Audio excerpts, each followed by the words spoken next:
In a forgotten town in rural Maine, 3 women disappeared before the age of 30.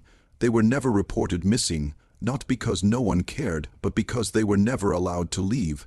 Their names were etched only in marriage ledgers, their lives buried in silence. They were his wives, and they were all his blood.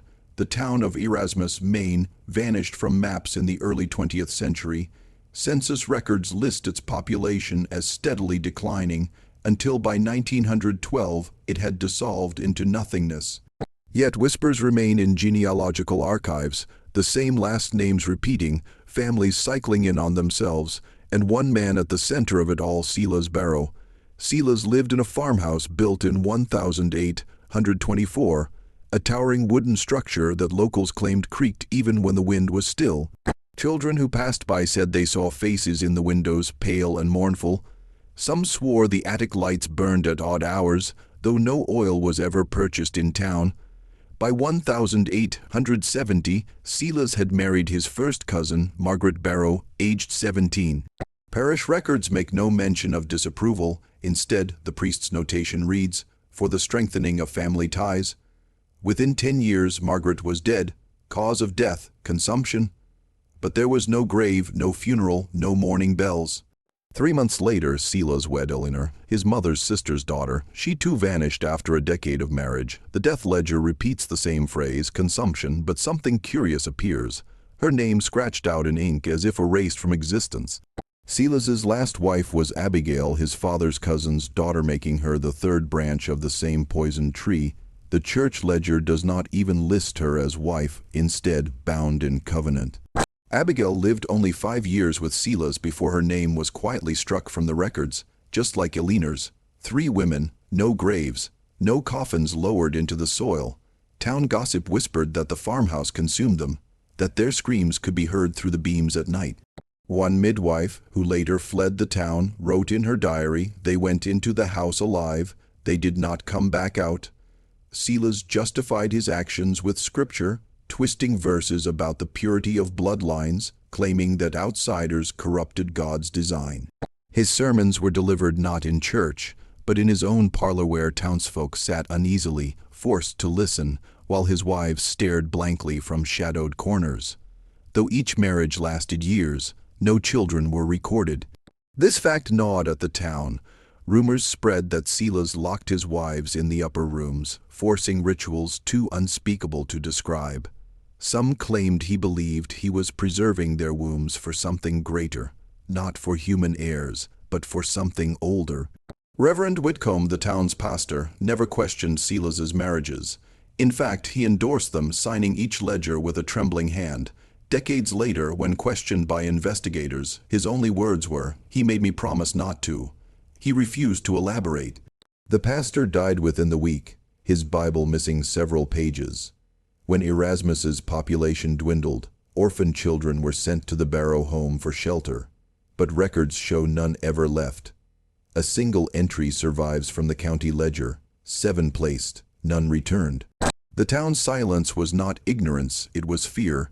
Decades later, when the farmhouse was dismantled, strange carvings were found inside the beams, interlocking family trees drawn in circles instead of branches. At the center of every circle was a name, Silas. His wives' names were etched as smaller roots feeding into him. By 1903, whispers reached Augusta. State officials arrived to investigate irregular family practices. But when they reached Erasmus, half the town had already fled. Silas was nowhere to be found. His house stood locked, doors bolted, shutters closed. The officials forced entry and discovered the rooms upstairs sealed with wood and iron. Inside, they found 3 beds, each with indentations in the mattress, as if bodies had lain there for years. On the walls, gouge marks, long and frantic, sometimes crossing each other as if multiple hands had clawed the same spot. But no bodies, only hair, long strands woven into knots, stuffed into cracks in the wood. Beneath the floorboards, investigators uncovered a journal written in Silas's hand, pages filled with genealogical diagrams looping endlessly back into his own name. But alongside the names were entries written in red: Margaret, purified; Eleanor, purified; Abigail, nearly ready. After the discovery, Erasmus was quietly dissolved. Residents were forced out, their land seized, the farmhouse was burned. Official reports described it as quarantine for consumption. But privately, letters between state officials reveal another phrase used again and again: containment required. Yet the Barrow name did not die. Descendants of distant cousins scattered across New England, their family trees curiously sparse.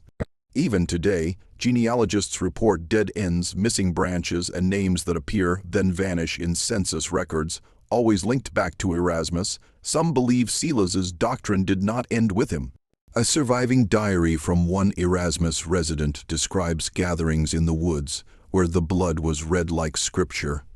The children of the Barrow home may not have died, but instead were taken in, indoctrinated, and spread across other towns to continue the work. Archivists warn against studying the Barrow records. One researcher at Bowdoin College disappeared in 1938 after tracing the lineage. His last notes describe a spiral in blood, a tree that circles itself, a name that feeds itself. His body was never recovered. Only his notes remain, ink trailing into nothingness mid-sentence. Silas Barrow is not remembered on gravestones. His wives are not remembered at all. But if you follow the threads of family names in Maine, if you trace the roots of abandoned churches and vanished towns, you may find the circle tightening. Every generation, a name disappears. Every generation, a cousin marries a cousin. And somewhere, in the marrow of that blood, the Barrow name waits, hungry,